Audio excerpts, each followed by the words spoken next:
అన్నదానం చేద్దామని చెప్పి మంచి అడవులకి వంటలు గింటలు అన్నీ కట్ట కట్ట కట్ట కట్ట ఉడుతుంది అంటే జనం ఇలా ఆడుతున్నారని వంటలు అయితే భోజనాలు కూర్చున్నాను. ఉండేటప్పటికి ఈ గట్ట వాళ్ళు ఈ పామును చూశాడు. ఈ పామును చూసి బలరామానికి వచ్చి తాజుపాముని గోళ్ళతోటి పట్టుకుని పట్టుకెళ్తున్నాడు.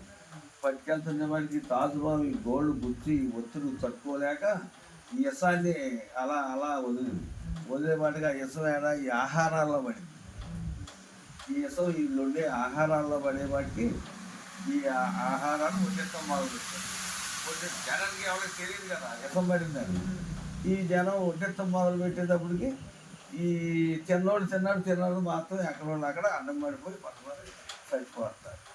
చచ్చిపోతున్నాడు. ఊపిరిలో ఎండర్మరాజు దగ్గరికి వచ్చేస్తాడు. చిత్రగుప్త ఏంటి జనం ఏంటి ఒకేసారి ఇంతమంది ఎలా నచ్చిపోయింది ఎలా వచ్చేస్తున్నాడు మహాప్రభు. చక్రవర్తి గారు అన్నదానం చేస్తా కానీ పువ్వు కోసం అన్నదానం చేస్తా కానీ అన్నదానం చేస్తున్నాడు. చక్రవర్తుడు ఆకలేసాము పైన జరుగుతుంది ఆకలేసాము. నాగేంద్రుడు పొట్టలో బయటకు వచ్చాడు. నాగేంద్రుడు పట్టుకుని చక్రవర్తి వెళ్తుంటే ఆ గోళ్ళు మొక్కులకి పట్టుకోలేక ఇసం వదిలాడు. ఆ ఇసం ఈ ఆహారాల్లో పడింది. ఈ ఆహారాలు తిన్నోళ్ళు అందరూ చచ్చిపోయారు. మరి ఈ పాపం నేను ఇప్పుడు ఎవరికి రాయను ఎందర్మరాజా నేను ఎవరికి రాయను అన్నాడు చిత్రగుప్తుడు. ఎవరికి రాస్తా ఆకలేసి అది వచ్చింది ఆకలేసి ఇది బయటకు వచ్చింది దాన్ని తినడం ధర్మమే. ఈయన పుణ్యం కోసం చేసుకున్నాడు కాబట్టి అన్నదానం ఈయనకి లేదు. ఏమీ తెలని పాప పుణ్యుడు తిని చచ్చిపోయాడు.